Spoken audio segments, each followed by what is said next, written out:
ദൈവനാമത്തിന് മഹത്വം ഉണ്ടാകട്ടെ. അനുഗ്രഹിക്കപ്പെട്ട മറ്റൊരു സമയം കൂടെ കർത്താവ് നമുക്ക് നൽകിയിരിക്കുകയാണ്. നമ്മുടെ ജീവിതത്തിൽ പലവിധ അനർത്ഥങ്ങളും അപകടങ്ങളൊക്കെ കടന്നു വരാമായിരുന്നു. പക്ഷെ കർത്താവ് നമ്മെ സൂക്ഷിച്ച് ഇന്ന് വരെ നിലനിർത്തിയിരിക്കുകയാണ്. ഇന്ന് എന്താണ് ദൈവത്തിൻ്റെ വചനത്തിന് നമ്മളോട് സംസാരിക്കാനുള്ളത് നമുക്ക് നോക്കാം. ദൈവത്തിൻ്റെ വചനത്തിൽ 1 യോഹന്നാൻ 4:20 വചനമാണ് ഇന്ന് കർത്താവ് നമ്മളോട് സംസാരിക്കാൻ ആഗ്രഹിക്കുന്നത്. 1 യോഹന്നാൻ 4:20 വചനം ഇങ്ങനെ പറയുന്നു: ഞാൻ ദൈവത്തെ സ്നേഹിക്കുന്നു എന്ന് പറയുകയും. അപ്പം ഈ ഒരു വചനം നമ്മൾ കേൾക്കുമ്പോൾ നമ്മളെല്ലാവരും തന്നെ ഭൂരിഭാഗം 90% ഓഫ് ആളുകളും പറയുന്നത് എന്താണ്? ഞാൻ ദൈവത്തെ സ്നേഹിക്കുന്നു. വളരെ കുറച്ച് പേരെ ദൈവമില്ല അല്ലെങ്കിൽ ദൈവത്തെ സ്നേഹിക്കുന്നില്ല എന്ന് പറയത്തുള്ളൂ. 90% ഓഫ് ആളുകളും ദൈവത്തെ സ്നേഹിക്കുന്നു എന്ന് പറയുന്ന വ്യക്തികളാണ്. നമ്മളൊക്കെ അതിൽപ്പെട്ട ഒരു വ്യക്തികളായിരിക്കാം. ഞാൻ ദൈവത്തെ സ്നേഹിക്കുന്നു.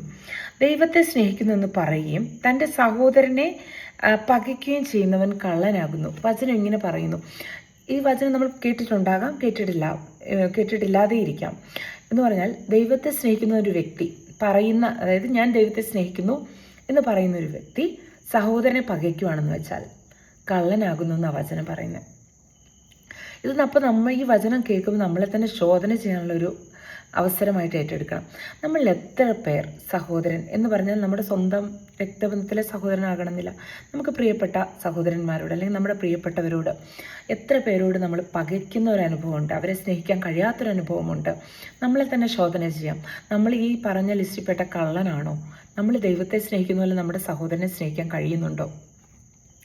ഈ വചനത്തിൻ്റെ ആഴങ്ങളിലേക്ക് നോക്കുമ്പോൾ പറയുകയാണ്, താൻ കണ്ടിട്ടുള്ള സഹോദരനെ സ്നേഹിക്കാത്തവന്. അതായത് ഈ ഭൂമി ദൈവം ആക്കി വെച്ചിരിക്കുന്ന ചില സഹോദരങ്ങളുണ്ട്, നമുക്ക് പ്രിയപ്പെട്ടവരുണ്ട്. അവരെ നമുക്ക് സ്നേഹിക്കാൻ കഴിയുന്നില്ലെങ്കിൽ പിന്നെ നമുക്ക് ദൈവത്തെ സ്നേഹിക്കാൻ കഴിയില്ല എന്നാണ് പറയുന്നത്. വചനം വ്യക്തമായിട്ട് നമ്മളോട് സംസാരിക്കുന്ന ഒരു കാര്യം. അപ്പോൾ നമ്മൾ ഓരോരുത്തരും ഈ പറയുന്ന ഞാനും ഈ കേൾക്കുന്ന നിങ്ങളും ഒക്കെ ഈ വചനം നമ്മളോട് ദൈവത്തിൻ്റെ ആത്മാവ് സംസാരിക്കുമ്പം നമ്മളെ തന്നെ ശോധന ചെയ്യണം. നമ്മൾക്ക് ആരോടെങ്കിലും, നമ്മുടെ പ്രിയപ്പെട്ട ആരോടെങ്കിലും നമുക്ക് സ്നേഹിക്കാൻ കഴിയാത്ത അനുഭവം, മനസ്സിനകത്തൊരു പിണക്കമോ വിദ്വേഷമോ പകയോ എന്തെങ്കിലും നമുക്കുണ്ടോ? അതോ എനിക്കവരെ ദൈവത്തെ സ്നേഹിക്കുന്ന പോലെ എനിക്ക് സ്നേഹിക്കാൻ കഴിയുന്നില്ലെങ്കിൽ ഈ വചനം നമ്മുടെ ഹൃദയങ്ങളിലോട്ട് നമ്മൾ ഏറ്റെടുത്തിട്ട് നമ്മൾ ദൈവത്തോട് പറയണം, ദൈവമേ, എനിക്ക് ദൈവത്തെ സ്നേഹിക്കുന്നത് പോലെ എൻ്റെ സഹോദരനെ സ്നേഹിക്കുവാൻ, എൻ്റെ പ്രിയപ്പെട്ടവരെ സ്നേഹിക്കാൻ എനിക്ക് പറ്റുന്നില്ല. എൻ്റെ ഉള്ളിൽ ഇന്ന വ്യക്തിയോട് എന്നൊരു കയ്പുണ്ട്, ഇന്ന വ്യക്തിയോട് എനിക്കൊരു പ്രയാസമുണ്ട്. ദൈവമേ, അത് മാറ്റുവാൻ എന്നെ സഹായിക്കണമെന്ന് ദൈവത്തോട് പ്രാർത്ഥിക്കാം. അല്ലെങ്കിൽ എന്താണ്, നമ്മളൊരു ദൈവവചനപ്രകാരം നമ്മളൊരു കള്ളന്മാരെ പോലെയാണ്, നമ്മൾ ഈ സത്യം ഇല്ലാത്ത ഒരു വ്യക്തിയെ പോലെയാണ്.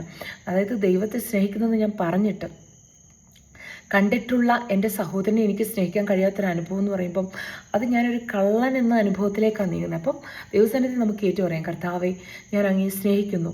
എൻ്റെ ഈ സഹോദരനെ അല്ലെങ്കിൽ എൻ്റെ ഈ സഹോദരിയെ എനിക്ക് സ്നേഹിക്കാൻ കഴിയാത്ത വിധം എൻ്റെ ഉള്ളിൽ എന്തോ ഒരു കയ്പ് വരുന്നുണ്ട്, എനിക്ക് അവരോടൊരു ദേഷ്യമുണ്ട്, പ്രയാസമുണ്ട്. ദൈവമേ, അത് മാറ്റിത്തരണേ. കർത്താവെ, അങ്ങേ സ്നേഹിക്കുന്നത് പോലെ എനിക്ക് ഈ സഹോദരനെയും അല്ലെങ്കിൽ സഹോദരിയെ സ്നേഹിക്കാൻ കഴിയണേ എന്ന് ദൈവസന്നിധി നമുക്ക് പ്രാർത്ഥിക്കാൻ കഴിയും. അപ്പം കർത്താവിൻ്റെ വചനം നമ്മളോട് ഓരോരുത്തരോട് ഇടപെടുകയാണ്. അതെ, ദൈവത്തെ സ്നേഹിക്കുന്ന ഒരു വ്യക്തി സ്വന്തം സഹോദരനെ, ദൈവമാക്കി വെച്ചിരിക്കുന്ന സഹോദരങ്ങളെ, പ്രിയപ്പെട്ടവരെ സ്നേഹിക്കേണ്ടതാകുന്നു. എങ്കിൽ മാത്രമേ ദൈവസ്നേഹം വാസ്തവമായിട്ട് നമ്മൾ തികഞ്ഞിട്ടുള്ളൂ. അല്ലാതെ ദൈവത്തെ സ്നേഹിക്കുന്നെന്ന് പറഞ്ഞിട്ട് സഹോദരനെ പകയ്ക്കാനും അവരെ സ്നേഹിക്കാതിരിക്കുകയും ചെയ്യുന്ന ഒരു അനുഭവമാണെങ്കിൽ ദൈവസ്നേഹം നമ്മിൽ തികഞ്ഞിട്ടില്ല എന്നാണ് കർത്താവിൻ്റെ വചനം നമ്മളോട് പറയുന്നത്. അപ്പം നമ്മളെ തന്നെ ശോധന ചെയ്ത് നമ്മുടെ പ്രിയപ്പെട്ടവരെ, സഹോദരരെ നമുക്ക് ദൈവത്തെ പോലെ സ്നേഹിക്കുവാൻ കഴിയട്ടെ. ഈ വചനങ്ങളെ ദൈവം നിങ്ങളെ അനുഗ്രഹിക്കട്ടെ. ആമേൻ.